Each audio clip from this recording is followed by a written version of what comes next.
We're going to do two parts to my mock. It's going to be today, the top 10 picks. And then our next show will be kind of recapping some of the stuff that we did not get to. But be honest, Mel, did you wake up this morning and say to yourself, my life will never be the same because I just witnessed the greatest mock draft in the history of mock drafts that Field Yates dropped on Monday morning? Well, if you think a C plus is great, Field, that would be okay. The C plus all of a sudden for some people, hey, when I was in high school at Calvert Hall, a C plus would have been phenomenal. Okay, yeah, I'd have been really happy with a C plus. Okay, so it depends how we're viewed, nationally, globally. But I think the only thing that disappointed me, and the reason there wasn't an A, it was no trades, and I thought you would come through with a trade or two to really spice it up a little bit. But it ended up being a little bit boring for me because it didn't have a trade. And I thought you would, like I say, do something a little different, a little bit, outside the box. Because I'm one that says no trades, but maybe I'm going to have to be the guy that goes and does something a little crazy in my next mock that comes out the end of February. So we'll see, Phil. But I really thought you would be a little bit more creative with this mock. Man, that's a challenge right there. I don't know when my next mock comes out, but now all of a sudden I know that the stakes have been raised. If I don't get in there with some trades, I'm going to get another C plus. And there was a time in my life, like you, where I would have settled for a C plus, but not in the mock drafting business. All right. So again, what we're going to do today is the first 10 picks. Try to put some weight behind each of these selections because unlike last year, Mel, we got bored by like the second mock draft where it was Caleb, Jaden, Drake in some order, 1, 2, 3. This year, a little bit different. So without any further ado, allow us to enter the top 10 of the first round of the 2025 Mock Draft 3.0 presented by me.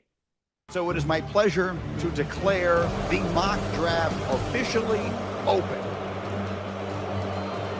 The pick is in.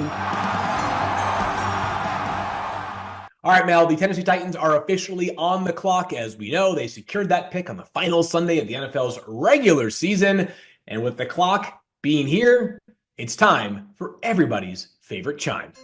All right, Mel, the pick is officially in, and with the first pick in the 2025 NFL Draft, I have the Tennessee Titans taking Travis Hunter, wide receiver and cornerback, of having both an extremely high ceiling and an extremely high floor. I landed on Travis Hunter for those reasons. Did I make the right call? Well, I think you have to figure out quarterback, Field. And as you guys know, and everybody knows, I'm a Will Levis guy. I still hold out hope that Will Levis can be a quality starting quarterback in this league. I know you don't, and I know a lot of our viewers, listeners don't. I know a lot of Tennessee Titan fans don't, and a lot of them, the people that cover the NFL don't. And it's what you see. I understand what you saw last year was some mistakes and some inconsistency. And he was playing through a shoulder injury, but he had some great moments. I say great moments. He had some awful moments. We remember the Bears game, which was him just trying to make a play, flick it out. Stevens picks it off, and and then the Jets game where he tried to get it to Spears. Guess what, Field? Had he gotten it to Spears, forget the Bears game, right? Had he gotten that ball to Spears? Oh, yeah, no. Oh, how many times they say no? Oh, great, right? It was one of those, it just didn't work, and it turned it over. They ended up missing out on 3 points. That didn't kill them in that game. What killed him in that game was some drop passes and missed opportunities after Will Levis kind of righted the ship. And that was a game where Brian Callahan went crazy about that one mistake. And it seemed like from that point on, it was, he got into the mind of Will, then he got hurt, but he had a stretch where he only threw 2 interceptions and 7 touchdown passes. And his comment was after that last game before he got basically had the disaster against the Bengals and bench was, I played the cleanest game of my career, but yet Brian Callahan wasn't raving about it after the game. So Brian Callahan said, don't turn it over. But when you don't turn it over and play a clean game, that's not good enough either. So I think what happened was it gets into the mind of a young quarterback. Remember, it was his first year in this offense. First year with a lot of new pieces around him, and he had a right tackle, couldn't block anybody. That right tackle position was horrible. So you're behind the sticks. You got all these issues. You're playing with a shoulder injury. You got hit right before the end of the half in a game where you had to get shot up at halftime just to get back in the game.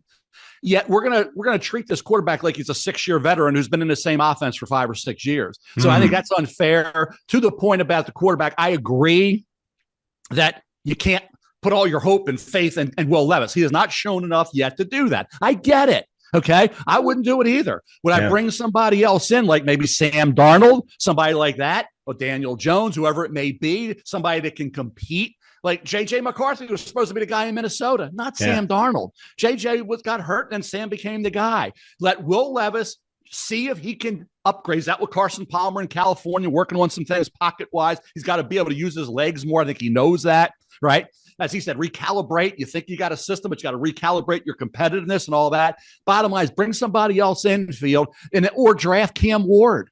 Or Shedeur Sanders. I mean, that's their thing. If they love one of these two quarterbacks, field, they got to take them.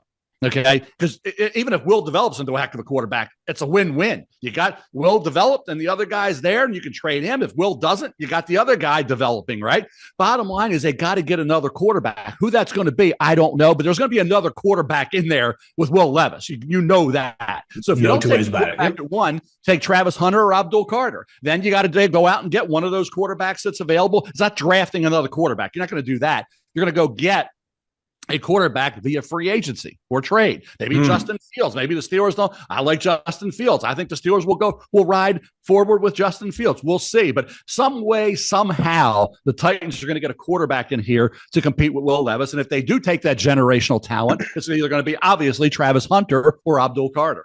All right, so let's move on from pick number 1 to pick number 2, because the Titans have now made their decision. The Browns are on the clock, and Mel, again, we can make a decision about them potentially going down the quarterback tunnel. That being said, with the second pick in my mock 3.0, the Cleveland Browns are taking Abdul Carter, the edge rusher from Penn State. And let me just again, in this draft class, there's no question the best pass rusher is Abdul Carter. To me, I made it a layup call. The Browns go Abdul Carter at 2. Any objection to this pick after Hunter at 1? Not at all, Phil. This is a situation where you have some pieces in place. Keep in mind, for as bad as the Browns appear right now, they beat the Ravens and the Steelers miraculously, right? Beat the Ravens and the Steelers. So you'll get the Cleveland Browns say, okay, take quarterback. Well, if you love the two, we know there are 2 elite players in this draft. That'd be Travis Hunter and Abdul Carter. Quarterbacks aren't, even for me, that high, as highly rated as those guys, and they're not even close to what the guys were last year. How about the whole LaDainian? Remember LaDainian Tomlinson went to the Chargers and they got Drew Brees in the second round? Okay, so maybe you go Abdul Carter or Travis Hunter, whoever is left over that Tennessee doesn't take, right? Because you need both those guys. So you take the one that's left. Second round, you had Jackson Dart going to Steelers. I hated that pick. Okay, I hated the Steelers taking Jackson Dart there, but I like Jackson Dart as QB3. Jackson Dart's their early second round for Cleveland. You got to think about whether you like Jalen Milroe, Will Howard, whether you like Kyle McCord, Tyler Shock. There's going to be other quarterbacks that are going to you have to figure out between now and late April that will be in line to be an early, mid, late second round pick, third round pick, right? Yep. So the Browns could go that route. Yeah, remember, Dak Prescott was a 4th round pick. Kirk Cousins was a 4th round pick. Once in a while, you catch lightning in a bottle in the 4th round. Maybe one of these quarterbacks drops the round 4. So you go that route. The quarterback room is going to be completely different next year in Cleveland. We know that, but it doesn't have to be with the second pick. So I'm with you, Field. Yeah. Go get the Hunter, Carter, whoever's left, and then worry about quarterback in the 2nd, 3rd, 4th round, or go out and get somebody in free agency. All right. So, by the way, we are going to discuss that Jackson Dart pick, which was a great selection on Monday's show. Mel and I will be at each other's throats on that because really, I thought it was one of my favorite picks in the entire 32 selection proceedings. We'll have to dive into that on the next shows. We are still going to focus in on the top 10 here today. Pretty good on the first 2 so far here, Mel. With the 3rd pick, the New York Giants, who need a quarterback. Take Cam Ward, quarterback out of the University of Miami, are keeping their job for another year. It means the head coach and the GM remain on the hot seat, right? If they go 3-14 again next year, bye-bye. Somebody else is going to be the head coach and the GM of the New York Giants. And if they don't have a quarterback in place, it might be 3-14 once again, regardless of how brilliant Malik Neighbors is. So I go Cam Ward here. Is it a little bit of a forcing up the board? Yes, a little bit. But given the circumstances, Mel, I actually felt really good about Cam Ward to the New York Giants, unless, of course, they make a move during free agency to get a veteran. What do you think? It's a rough position to be in if you're Joe Shane and Brian Daboll. It's really a tough spot because we're saying, even me, who always gives the benefit of doubt with the positional value to the quarterbacks, because you see some things you really like. I've been 4 and 5. You got them down further than that. Matt Miller, Jordan Reed have them further down. So at the end of the day, we're not loving these quarterbacks like we did last year, but we're asking these quarterbacks to be the guy that's going to keep the job of the G. And to me, they had a heck of a draft last year, no doubt about it. But they made some moves that obviously in free agency. Defensive player, running back, didn't work out too good letting guys go. But when you look at the Giants, yes, Cam Ward makes sense with the mobility, the legs, the athleticism, okay, that Brian Daboll has had, but he's also had pocket passers, so can't lock in. I remember I bought Baltimore with Joe Flacco, then to Lamar Jackson. Brian Daboll's been around more quarterbacks than just Josh Allen in his career. So at the end of the day, if they want to go Cam Ward, fine. But what you just said, Field, tells you that probably there'll be some changes, because if Brian Daboll and Joe Shane need Cam Ward, which you're saying they need Cam Ward to play at a Jaden Daniels, right, level, Bo Nix level, because if they play maybe at a Caleb Williams level, who was, I thought, pretty good, really good, and great in some games, but they didn't win a lot of games. There's some early. Was that enough? So Caleb Williams maybe maintains them, but if they fall way back and they play at the level of the New England Patriots played, even though Drake May was there, what you're saying is the changes are made. So this is going to be really interesting. If they put all this pressure on Cam Ward to be the guy that's going to keep maintaining the jobs of the GM and the head coach, it's going to be really interesting. But I'm with you. I get it with the mobility of Ward over Shedeur Sanders. So, yes, if he's there, I would have to think Cam Ward's the pick with the New York Giants. All right, so I finally got one. That's 2 in a row, actually, that you pretty much agree with. I'll take it. I don't know how I got a C+ from this mock draft, but we'll have to find out what you don't like going forward here. And let's move. Well, hey, Phil, one big blunder can drop you severely down the line. That's what I'm finding out. One major mistake, major gaffe, major hiccup is something that could really reduce that grade. We'll get that in a minute. New England, what do you got going with the Pats? All right, so the Patriots at number 4, Mel, have one, to me, honestly, like one of the more interesting decisions in this year's draft. The Patriots at pick 4 have an obvious need at left tackle, right? And you and I both fundamentally believe you got to throw every resource available behind your young quarterback when you have resources to throw. The Patriots have one, the 4th overall pick. This is a very, very valuable selection that, by the way, could have been number 1 overall if they had just lost in week 18. I get it. Some people think it's a loser's mentality. I think I'd rather have pick 1 and the opportunity to trade down and get more picks. That's a different conversation for a different show. But at pick number 4 here, Mel, you could also make the case that it's not like the Patriots are exactly stacked on defense. And my personal board has Mason Graham as the 3rd best player in the entire draft. I think that's close to, if not in line with where you have him as well. 3rd overall. And I mentioned now it's a 2-man tier at the top. Mason Graham ain't that far behind. What they feel they need for the Patriots? Yeah. Did they just hire a defensive-minded head coach in Mike Vrabel, who, by the way, in Tennessee won a lot of games with guys like Jarrell Casey and then Jeffrey Simmons as their best defensive player? Sure did. For Will, but he will be getting beat in the NFL. The best offensive tackles, though, what they do is they get back on the next play and they say, I'm going to win, right? It's like a strikeout in baseball. The strikeout leads to a home run on the very next at bat. So the mental toughness of Will Campbell doesn't have ideal arm length. I think he could stand to put on a little bit more weight, but he carries that very well with that footwork. Give me Will Campbell, pick number 4. What do you think?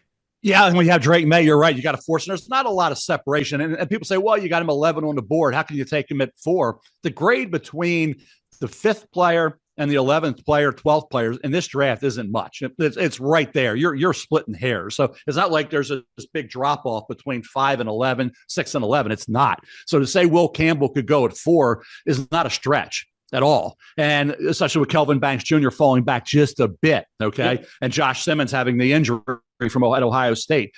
T-Mac, when you want a wide receiver, T-Mac's a guy that's going to be in the discussion, but it's probably a little too high for Tatorio McMillan from Arizona to go this high. Michael Williams makes sense, but a little high for a guy who didn't have the domination in terms of production off the edge that you would want, even though he had the ankle injury he was coming off of. So I get it. Will Campbell makes sense. Young quarterback, left tackle. If he doesn't get it done, and the arm length is going to be important because when we get to the combine, that arm length will be critical because you have to be within a certain range. Let's see if he is. If not, then obviously you look at a guard. You're not going to draft a guard at number 4. You're drafting Will Campbell to be the left tackle with the New England Patriots. Make no mistake about that. So if they feel he can be that left tackle, that guy for 10, 12 years and be there with Drake May the entire way when you're getting the 2, 3, 4 Super Bowls or your AFC championship games because Drake May becomes what Tom Brady was, you got to have that left tackle. So I'm with you on Will Campbell. I would have no problem. I do think there'll be other guys in the discussion who I already mentioned, but at the end of the day, after I say, if you're not going to take Mason Graham, who is the highest rated player, and they could use a defensive tackle like Mason Graham, that is a need. So unless Vrabel goes away from that and says, hey, I got to get the left tackle, we love Will Campbell's attitude, approach, highly rated out of high school, heck of a career. Jaden Daniels, Nussmeier didn't matter. He's protecting those guys. Will Campbell at 4, I'm not going to have any issue with. All right, yeah, so that's a good debate, though. I do think just because do you take the best player available or the most important spot? My thoughts going into the combine, Mel, because you're right, that arm length will get talked about a lot, is I'd rather try Will Campbell at left tackle and see him fail than draft him and say we're putting him at guard right away. There's just too much value in left tackle. We know that. Just check the salaries between the top paid left tackles and the top paid guards. You see the discrepancy. You see why teams need those left tackles. All right, so let's move forward here to pick number 5. And the Jacksonville Jaguars with their new head coach, Liam Cohen, who can now properly say, not Duval, but takes a defensive player because, man, it was an atrocious year defensively. And Mason Graham had defensive tackle. Then the left tackle spot, you could upgrade there. It's okay, but you could get an upgrade if you feel Campbell's better than the guy you have there in Little. But to me, yes, the way it falls based on the quarterback getting forced to the Giants, the 2 elite defensive players gone. So you know a quarterback's going to go. You know the 2 stars of this draft, which are, in no particular order, Travis Hunter, Abdul Carter. Yeah. And then you get into whether Will Campbell fills that need, and they have to take him based on arm length, is fine, everything. Unless there's a curveball at 4, then Mason Graham's there at 5, and I don't think you can pass them out. Their interior was awful. Now, yes, they have some young players. We'll see what Mason Smith can develop into. Yep. But at the end of the day, this is a given, Field. This is a given. And if you get somebody else emerges, great, because this is a given. You know what you're getting with Mason Graham. You're getting a disruptor who gives you everything he has, play in and play out. Now, he's the kind of guy that you can be guaranteed will be a stud in this league. And if one of those other guys, those young guys, develops, great. Great, because Walker's emerging, okay, as a pass rusher, can get double-digit sacks in the NFL, former number 1 pick overall, had some struggles early on, seems to be getting it. So now you get the interior presence to go along with Walker, then you're off to the races.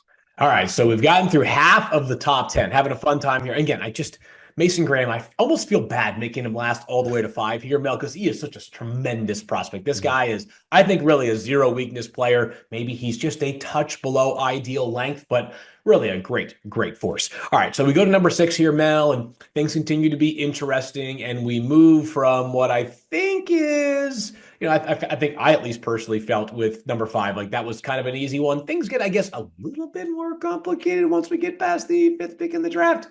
Or not, because we have the Las Vegas Raiders on the clock here, Mel. We've been talking about this one since really the beginning of the process here. The Raiders need a quarterback in a major, major way. In this circumstance, they would not just get one, but they would get one without having to move at all in the order. As with the 6th pick in the 2025 Mock 3.0, the Raiders land Shedeur Sanders, Colorado quarterback. And we all know the relationship between Shedeur Sanders here at number 6. What do you think?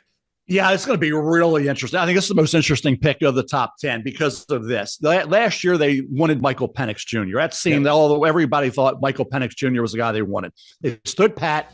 They didn't get him, but they had to settle for one Brock Bowers, who was the 6th highest rated player on my board. He drops down to 13. They take Brock Bowers, and he had a phenomenal year. He's a great player. He's going to have probably a Hall of Fame career. I think Brock Bowers can be a Hall of Fame caliber player. So you get that guy because you didn't get the quarterback. So that's a pretty good guy to settle for as a future Hall of Famer in Brock Bowers. Yep. Then you say, okay, this year, we could take Shedeur Sanders, but we could also go get Sam Darnold maybe. Adam Schefter's talked about that as an option, right? Yep. So if you get Sam, who's still young, by the way, okay, came in the same year Josh Allen did. Young quarterback who really emerged again this year with Minnesota, even though he had those 2 bad games at the end. You go with Sam, okay, and then you draft, whether it's T-Mac, Tatorio McMillan. How about Ashton Genty here? They could use a running back. So you could get your quarterback, pair him with Ashton Genty, okay? Running backs, for me, I wouldn't take a running back, but hey, that's a neat area. Genty's worthy of being this high a pick. So that's if you go get Sam. If you don't get Sam and you say, okay, we're taking Shedeur, you take Shedeur. The Tom Brady connection, everything about Shedeur I understand he's not the great athlete that some of these other guys were. He doesn't have the howitzer for an arm, but he is a guy who will surgically go after an attack and destroy a defense. And I love his mindset. I love everything about Shedeur. I've been a Shedeur guy from day one. Before he even got to Colorado, when he was at Jackson State, I love Shedeur Sanders. So I would take Shedeur here. I understand that they went after Sam because that allows you to use that pick. Hey, not getting a quarterback last year didn't destroy them because they end up with Brock. Now you get Sam and you get Genty. So you got the great receiver, you got the great running back. You could do that. So I want to see how they attack it. You got new head coach, GM, all that. How do they attack this quarterback situation in a division with Mahomes and Herbert and Nix? Now, all of a sudden, you were third, maybe fourth. You didn't know who was going to be third because you didn't know what Nix is going to be great, right? So now you're the fourth in the division. Field, you can't be that way. They got to figure out quarterback, either taking Shedeur or going for a Sam Darnold or somebody else to bring in, and which would allow them and free them up at that pick to take somebody else. All right, two thoughts here, Mel. One, yesterday on ESPN Bet Live, they asked me what the range was for Ashton Jeanty, the fourth highest rated player on my board. And I said the earliest I could see him going was the Vegas Raiders. The latest would be about where he goes in my mock draft. We'll discuss that on Monday's show. I love the player, Mel. Love the player. Pete Carroll, of course, loves to run the football. Running backs are having a moment. I would be so disappointed if they took Ashton Jeanty. Not because he isn't a great player, not because he wouldn't help them right away. I think he would be the early favorite to be the NFL Offensive Rookie of the Year. When was the last time we felt good about the Raiders quarterback situation? Great about the Raiders quarterback situation, right? This team needs to be looking for answers at the spots that are hardest to find them. They had a great running back in Josh Jacobs. The guy led the NFL in rushing yards a couple of years ago. How did they do? Not great, right? I want this team to value the premium positions that have proven to be not just the ones that influence winning the most, but also the ones that prove to be the hardest to replace, right? That is what I am looking for from the Las Vegas Raiders this season, this specific draft. Let's move to pick number 7 here, Mel. And I really think this is about where things, for me, got most interesting. So the Jets have the pick. As of the time that you and I are having this conversation, they have not yet formally moved on from Aaron Rodgers, but it's going to happen. So quarterback is now a need for the Jets. Wasn't going to put a quarterback at pick number 7 overall here, Mel.